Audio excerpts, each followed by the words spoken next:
youth of the world, Swami Vivekananda.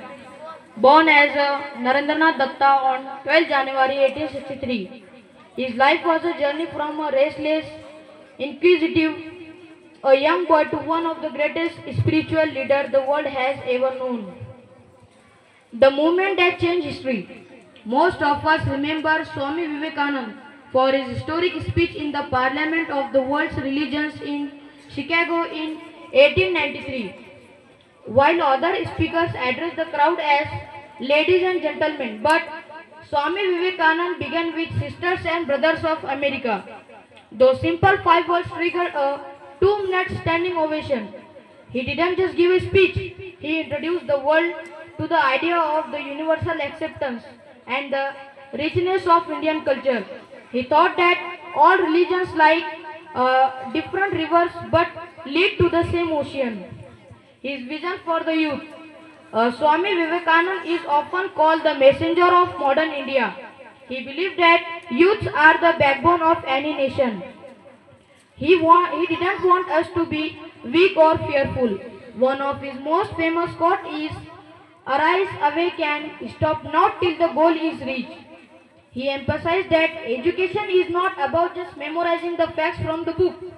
To him, the education was the manifestation to the perfection that already in the man. He wants us to build a character that is as strong as a lion and a heart as soft as a flower.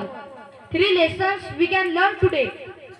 If we want truly to be honored as a Swami Vivekananda, we can adopt 3 of his 4 principles.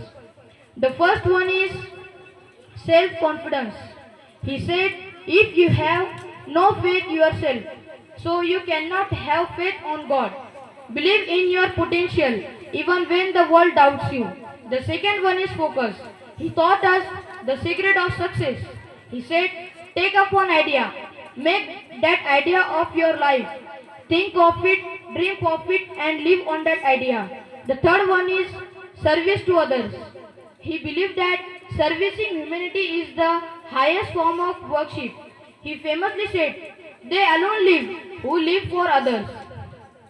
In a world that is often divided by small differences, Swami Vivekananda's message for the universal brotherhood is more relevant than ever.